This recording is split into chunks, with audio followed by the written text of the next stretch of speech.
libre. Personne n'est parfait sur cette terre, sauf le Seigneur lui-même qui est parfait. Il n'y a donc pas de mariage saint, ni de famille sainte, sans l'exercice du pardon. Le pardon est vital pour notre santé émotionnelle et notre survie spirituelle. Acceptez le pardon, car le pardon est divin. De la même manière, la bénédiction est contagieuse. De la même manière aussi, le pardon est contagieux. Ceux qui ne pardonnent pas n'ont pas de paix dans leur âme. C'est pas facile de pardonner des fois, mais vous devez pardonner. Pourquoi devons-nous pardonner? Pourquoi devons-nous pardonner? Parce que le pardon, c'est un sujet très important que nous devons parler. La Bible nous dit, dans les derniers jours, il y aura des temps difficiles. L'amour, la charité de plus grand nombre se refroidira. Et l'iniquité, ça sera accru. C'est comme nous voyons aujourd'hui, l'iniquité partout. Et le pardon est devenu difficile. Le pardon est le fait de solliciter l'indiligence de quelqu'un. L'indiligence, c'est la tolérance, c'est l'excuse et la bienveillance. C'est-à-dire le pardon est le fait de solliciter la bienveillance, la tolérance ou l'excuse à quelqu'un que tu as offensé suite à une faute commise. Le manque de pardon vous empêche de vivre en personne libre. Si vous ne voulez pas pardonner, vous ne serez pas libre toute votre vie. Car le manque de pardon vous empêche de vivre en personne libre. Vous ne serez jamais libre. Vous serez aussi prisonnier vous-même. Laisse-moi vous dire, vous êtes prisonnier vous-même. Matthieu 18, 21 à 22, la Bible nous dit, alors Pierre s'approcha de lui et dit, Seigneur, combien de fois pardonnerai-je à mon frère lorsqu'il péchera contre moi? Serait-ce jusqu'à 7 fois? 22, Jésus lui dit, je ne te dis pas jusqu'à 7 fois, mais jusqu'à 70 fois, 7 fois. Jusqu'à 70 fois, 7 fois. Jusqu'à 70 fois, 7 fois, bien aimé dans le Seigneur, nous devons pardonner. Oh, j'ai déjà pardonné pendant 3 fois. Il m'a offensé pendant 2 fois. Il m'a offensé, c'est là déjà, c'est déjà 4 fois aujourd'hui. 4 fois qu'il m'a offensé. Bien aimé, même si ça devient 100 fois, continuez à pardonner. 77 fois 16, ça dit 490 fois. Pendant 490 fois, nous devons pardonner. Car il n'y a pas de famille parfaite sur cette terre. Nous n'avons même pas de famille parfaite. Nous n'avons pas de parents parfaits sur cette terre. Même les femmes ou les hommes, nous n'épousons pas de femmes parfaites ni des enfants parfaits. Donc, personne n'est parfait sur cette terre, sauf le Seigneur lui-même qui est parfait. Alors, nous devons pardonner parce qu'au milieu de nous, il n'y a pas de parfait. Même toi qui ne veux pas pardonner à quelqu'un suite à une faute commise, tu n'es pas parfaite, tu n'es pas parfait. Donc chaque jour, nous nous plaignons l'un et l'autre. Et nous continuons à nous décevoir chaque jour. C'est vice-versa. Ceux qui ont décevoir, il n'y a donc pas de mariage saint, ni de famille sainte, sans l'exercice du pardon. Là où le pardon règne, là, on peut parler sur la sainteté. Parce que le pardon purifie et le pardon efface toute offense. Lorsque tu pardonnes à quelqu'un ses fautes, ses offenses, les offenses vont disparaître directement à cause du pardon. Le pardon sanctifie. Pourquoi? Le fait juste de dire que je te pardonne, l'offense se disparaît directement, automatiquement. Amen. Mais si on garde le rancœur, nous allons continuer comme ça jusqu'à ce que la mort va nous surprendre. Le pardon est vital pour notre santé émotionnelle et notre survie spirituelle, même spirituellement. Bien aimé, le pardon joue un grand rôle, même émotionnellement, spirituellement, physiquement. Bien aimé, le pardon joue un grand rôle. Lorsque tu refuses à pardonner à quelqu'un ses offenses, bien aimé, même spirituellement, tu es prisonnier. Spirituellement, physiquement, lorsque tu refuses à pardonner à quelqu'un ses offenses, tu es aussi prisonnier mentalement, physiquement, spirituellement. Et lorsque tu pardonnes, tu es libre. Même spirituellement, tu es libre. Alors choisis-toi. Matthieu 6, 12, nous connaissons tous ces passages. La Bible nous dit, pardonne-nous nos offenses, comme nous aussi nous pardonnons à ceux qui nous ont offensés. Bien-aimés dans le Seigneur, beaucoup de péchés disparaîtront juste le fait de pardonner à quelqu'un ses offenses. Dieu va pardonner aussi tes fautes, tes péchés directement. C'est simple. Si vous voulez que le Seigneur vous pardonne, vous fasse du bien, ayez l'habitude de pardonner aux autres leurs offenses. Le fait juste de pardonner aux autres leurs offenses, Dieu vous pardonnera aussi. Dieu effacera beaucoup de péchés en vous. Mais si vous êtes quelqu'un qui ne pardonne pas, vos péchés aussi ne seront pas pardonnés. C'est la parole de Dieu. Pardonne-nous nos offenses. Qui peut dire ça? Qui peut accomplir ce passage? C'est quelqu'un qui aime à pardonner. Luc 17, 4.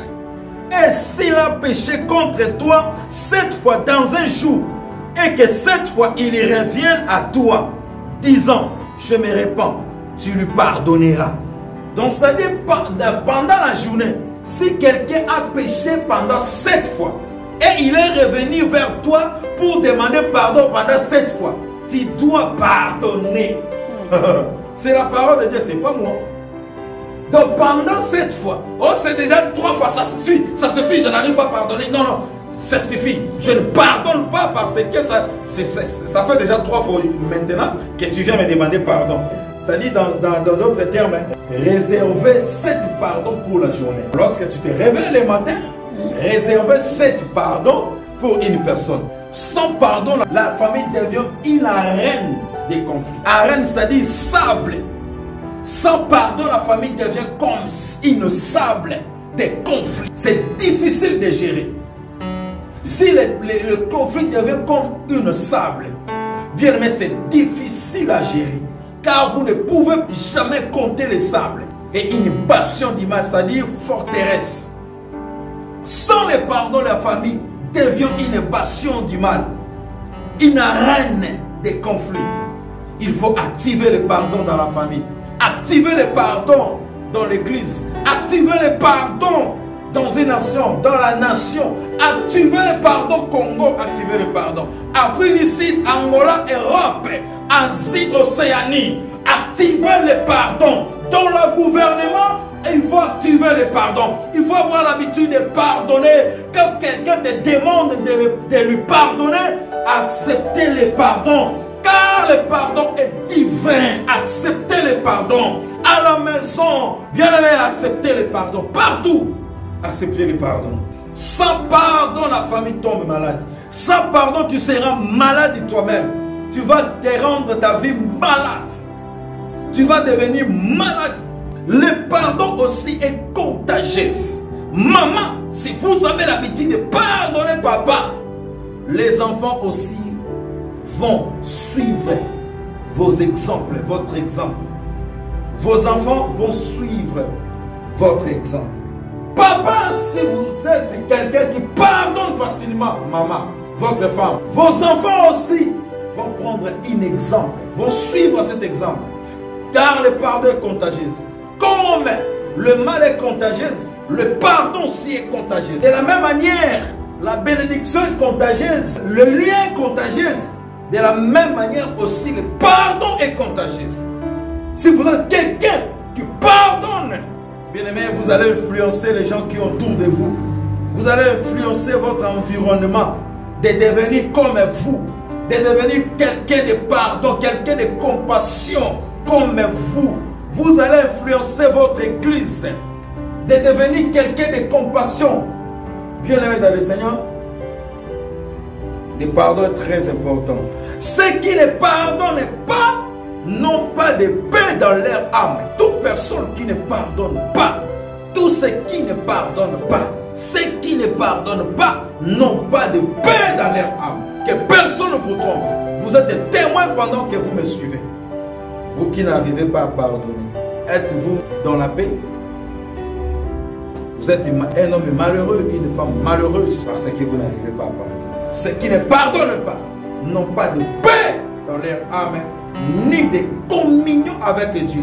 Dieu ne peut pas marcher avec toi. Si vous voulez marcher avec Dieu, il faut avoir la compassion. Si vous voulez plaire au Seigneur, il faut avoir la compassion des autres. Il faut avoir la compassion des autres. C'est pas facile de pardonner des fois, mais vous devez pardonner. C'est pas facile de comprendre, de voir la personne qui vous a offensé en face. Des fois, c'est pas facile de voir la personne qui vous a arraché les mariages, qui vous a arraché du travail, qui vous a volé quelque chose. C'est pas facile des fois de voir la personne en face et de lui parler et de lui pardonner. Mais comme c'est la Bible, nous n'avons pas de choix. Nous devons pardonner. Car c'est divin. Je ne dis pas d'être légère, non. Si vous voulez se séparer avec la personne, ce n'est pas un problème. Pardonnez et séparez-vous avec la personne. Pardonnez et séparez-vous. C'est biblique. Ephésiens 4, attendez, la Bible nous dit: soyez bons les uns envers les autres, compatissants, vous pardonnant réciproquement, c'est-à-dire mutuellement, quotidiennement, chaque instant, comme Dieu vous a pardonné en Christ. Dieu nous pardonne chaque jour. Nous devons aussi pardonner comme Christ nous a pardonné en Dieu. Nous devons pardonner chaque jour, constamment. Mais vous devez aussi éviter. Pardonner et éviter la personne. Là, c'est biblique. Colossiens chapitre 3, le verset 13. Colossiens 3, 13. Supportez-vous les uns les autres. Et s'il est à sujet de se plaindre de l'autre, pardonnez-vous réciproquement, de même que Christ vous a pardonné, pardonnez-vous aussi. Matthieu 6, 14. Si vous pardonnez aux hommes leurs fautes, votre Père Céleste vous pardonnera aussi. Pardonnez ta femme, ton mari, tes enfants. Pardonnez tes collaborateurs. Pardonnez, pardonnez. Et le Père, le Seigneur, vous pardonnera aussi dans le ciel. Vous pardonnera aussi vos offenses. Pardonnez, oubliez. Pardonnez et oubliez. Arrêtez de dire ces mots. Arrêtez de répéter ça. Que pardonner n'est pas oublier. Qui vous a dit que pardonner n'est pas oublier? Je répète encore ces mots. Je vais insister jusqu'à ce que vous m'écoutiez. Bien-aimé, pardonner est égal à oublier. Si vous pardonnez réellement la personne, oubliez la personne, continue ta vie. Si vous pardonnez réellement la personne, si vous pardonnez réellement à vos femmes, et après avoir pardonné, ne répétez pas, ne rappelez pas les fautes déjà pardonnées. Tu m'avais déjà pardonné, mais pourquoi tu répètes encore? Ouais, même si j'avais pardonné, mais je n'ai jamais oublié. Attention, rappelle-toi ce que tu m'avais fait hier. Tu m'avais déçu. Non, bien aimé, après avoir pardonné, oubliez. Pardonner n'est pas oublier. Qui vous a dit ça? Ça s'écrit où? Dans quel passage biblique? Le mal que nous gardons dans nos cœurs est un poison qui tue et qui enivre. Évitez de garder le mal dans ton cœur. Si tu as un problème avec ton prochain, avec ta sœur, ton frère, ton papa, ta mère, tes enfants, avec le président de la République, avec le gouvernement, avec, bien aimé, avec ton pasteur, avec qui que ce soit, bien aimé, pardonnez. Garder le mal est un poison qui tue et qui enivre. Maintenir le chagrin dans son cœur est un geste autodestructeur. Vous serez détruit par vous-même, pas le diable, pas le monde, mais vous-même. Garder le chagrin dans son cœur, c'est de l'autophagie. Ceux qui ne pardonnent pas sont émotionnellement, mentalement, physiquement et spirituellement malades. Toute personne qui ne pardonne pas, écoutez-moi, vous qui ne pardonnez pas, chez vous, œil pour œil, dent pour dent, chacun pour soi, Dieu pour tous. Vous qui ne pardonnez pas, vous êtes émotionnellement, mentalement, physiquement, spirituellement malade. Vous vous détruisez, vous vivez vous-même au détriment de vos propres sentiments. Pardonnez, s'il vous plaît. C'est pourquoi la famille, la maison, nos vies doivent être un lieu de vie, mais non de mort. Beaucoup de gens meurent comme ça. Tu étais bien pendant la journée, le soir, juste comme ça. Arrêt cardiaque. Brrr. La personne est partie. Parce que dans le cœur des gens, il y a beaucoup de problèmes. Beaucoup de gens que nous voyons en train de marcher dans la rue, dans leur cœur, il y a des problèmes des gens. Si vous marchez avec le problème des gens, bien aimés, si la mort vous surprend aujourd'hui, bien aimé, où passera-t-il ton éternité avec le problème des gens? Libère ton cœur. Libère ton cœur pendant que vous me suivez. Libérez vos cœurs. Pardonnez, oubliez et continuez ta vie. Libérez vos cœurs. Je sais que c'est difficile de pardonner celui-là ou celle-là, mais c'est biblique.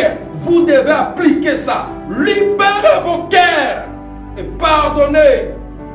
Faites de votre maison un lieu, un endroit de paradis, de vie, non de mort, non d'enfer. Faites de votre maison un territoire de guérison et non de culpabilité. Faites de ta vie une vie qui va guérir beaucoup de gens, qui va bénir beaucoup de gens, non qui va culpabiliser la vie des autres. Le fait de ne pas pardonner, vous allez détruire premièrement vous-même et deuxièmement la personne qui vous a offensé. Et ensuite, vous allez détruire les générations montantes, les générations qui vont venir. Le pardon apporte la joie là où la douleur a apporté la tristesse. Là où il y a le pardon, c'est la joie qui règne. Après avoir pardonné, constaté, vous allez voir la joie va revenir. La joie qui était partie lorsque vous êtes en train de chamailler, lorsque vous étiez en train de lancer les coups, lorsque vous étiez en train de discuter, la joie là qui était partie, après avoir pardonné, la joie là va revenir elle-même. Bien aimé, pardonnez. Bien aimé, choisissez entre de vivre avec la joie et de vivre avec la culpabilité. Choisissez. Proverbe 17, 9. Celui qui couvre une offense recherche l'amour. On recherche l'amour en couvrant l'offense. Comme on dit à Lingala, l'amour couvre le mal pour chercher le bien. Je ne dis pas de garder le mal dans vos maisons. Sauvez d'abord la personne et vous allez attaquer le mal après. Sauvez d'abord la personne. L'amour couvre le mal. Celui qui la rappelle dans ses discours divise les amis. Je répète, celui qui couvre une offense recherche l'amour. Mais celui qui la rappelle dans ses discours divise les amis. Ne rappelez pas après avoir pardonné. Activez le pardon dans la maison. Activez le pardon dans le foyer. Activez le pardon dans le pays. Activez le pardon dans l'église. Activez le pardon partout. Dans la maison. Partout au marché. Bien aimé, activez le pardon. Pardonnez-vous réciproquement. Pardonnez-vous mutuellement. Pardonnez-vous quotidiennement. Pardonnez-vous chaque jour. Car le pardon est divin. Celui qui ne pardonne pas ne verra jamais le Seigneur. Comment tu peux aimer Dieu que tu ne le vois pas, mais tu aimes ton frère que tu vois, tu aimes ta sœur que tu vois, tu aimes ta maman, ton père que tu vois, et tu dis que j'aime Dieu. Non, Dieu est menteur. Pardonnez-vous et vivre librement. C'est la parole de Dieu.